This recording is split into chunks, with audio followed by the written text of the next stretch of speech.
Welcome back to the Hardware Unboxed News Corner for another week of news roundups. It is February, which tends to be one of the slowest periods in the entire year for PC hardware news, and that has been compounded recently by that pesky virus situation. Can't really mention it too much or I'll get demonetized like the previous video, but never fear, there are some topics to discuss. It might just be a little bit of a shorter episode than usual. Firstly though, I did want to give a massive shout out to everyone that's watched and shared Steve's video yesterday that covered AMD's current driver issues. It's something both of us have been discussing privately, and it's been great to get the feedback of viewers and AMD GPU owners on the matter.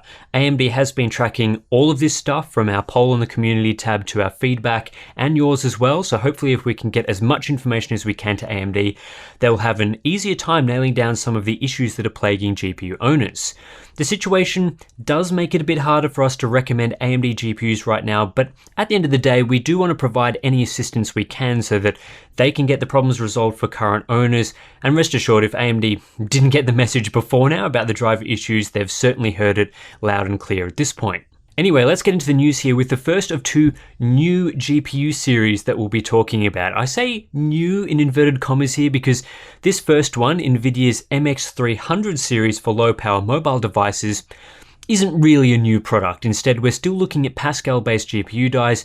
One chip is a rebrand and the other is a repurposing of an existing Pascal die. So the lowest spec of the two chips is the GeForce MX330, which is very close to a straight rebrand of the MX250 we've had on the market for a while now, which itself is a rebrand of the MX150. All three of these GPUs use Nvidia's GP108 die with 384 CUDA cores, so the desktop equivalent here is the GeForce GT1030. Nvidia hasn't historically gone into a ton of detail on the specifications for MX series cards.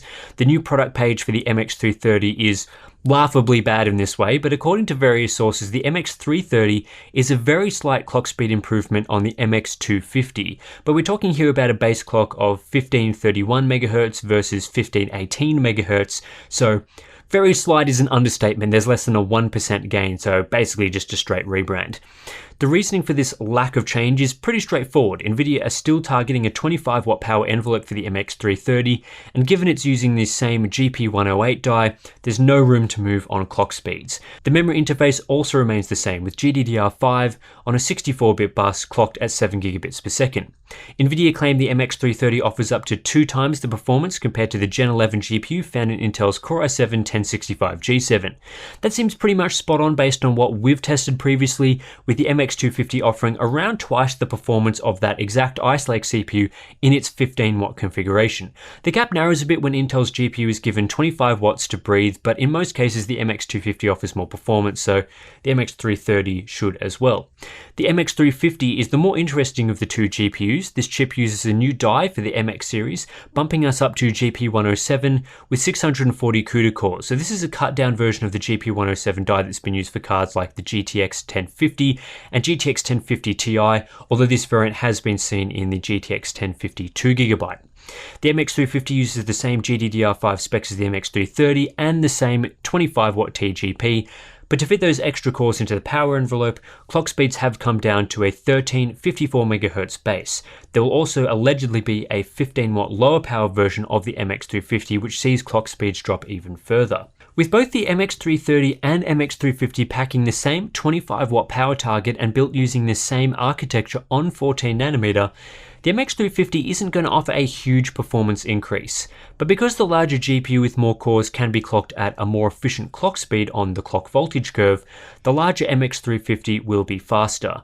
Notebook Check's numbers show around a 15 to 20% gain. Nvidia says up to a 2.5 times advantage over the 1065G7, so that fits with these early reports.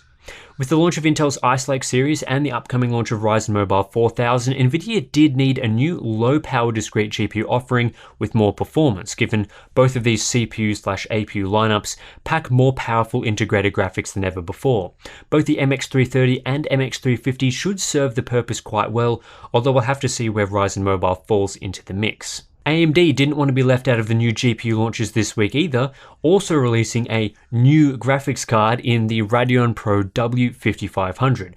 Again, I say new with inverted commas because the W5500 is basically a workstation version of the Radeon RX 5500 XT. It packs a Navi 14 die with 22 compute units, 8GB of GDDR6 memory, offering up to 224GB per second of bandwidth, and up to 5.35 teraflops of FP32 performance.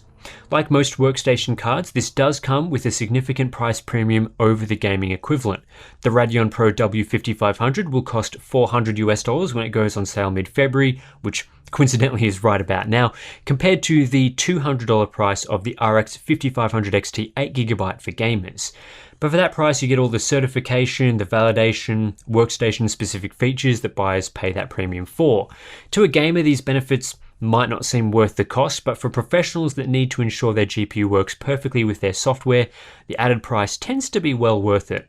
The Radeon Pro W5500 will sit alongside the Radeon Pro W5700 as AMD's two Navi options for professionals. The W5700 is of course an RX 5700 equivalent for the workstation, again with the price premium, placing it around $800.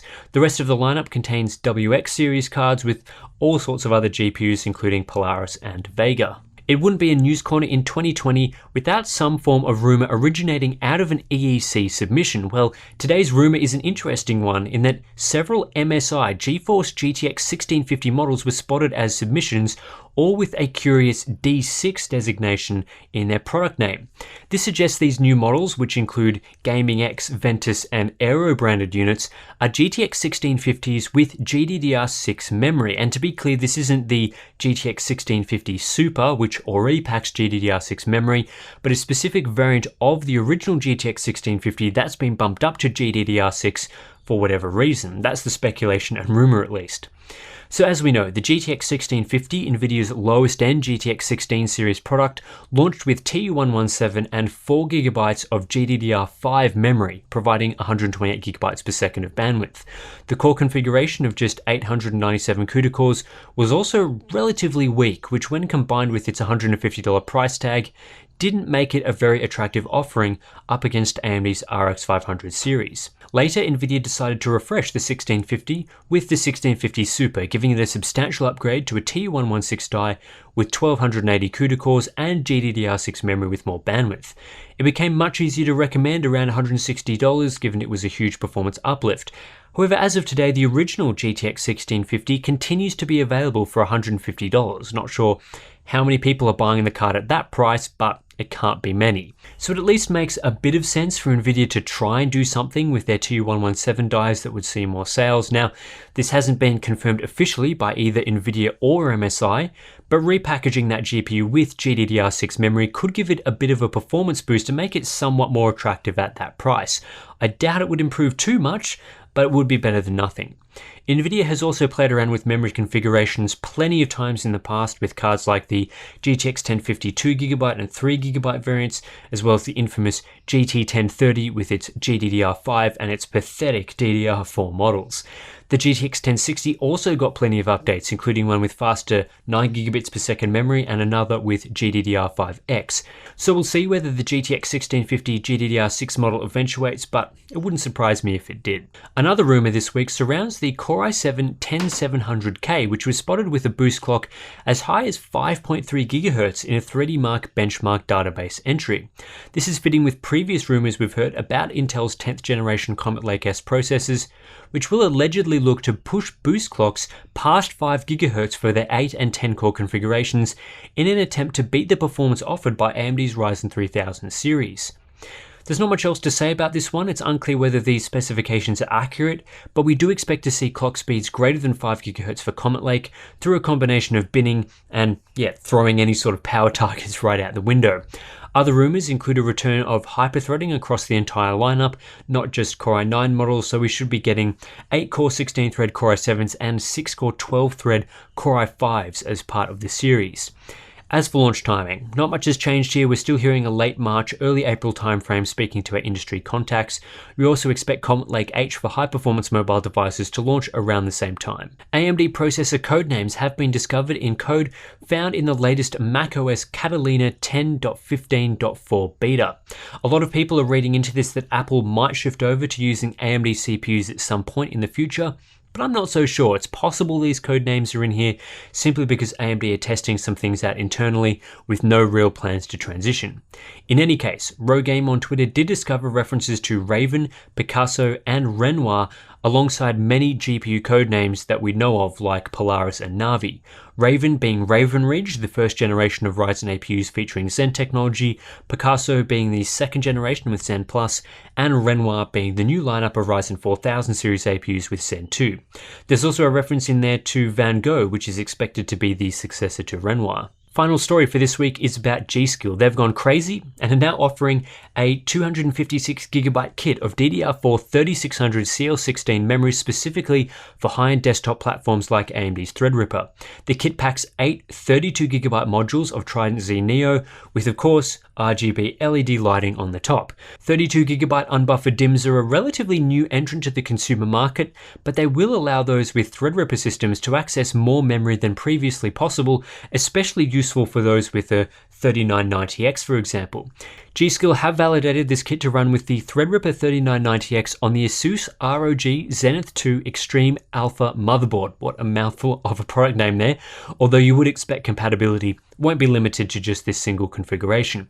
All of AMD's Threadripper 3000 products use quad-channel memory and support up to 256GB of it through 8 DIMM slots, so this will fully max out the capabilities of the 3990X. No word on pricing, it'll probably cost a fortune, but the kit will be available in the second quarter of 2020 for system builders interested in high-end platforms.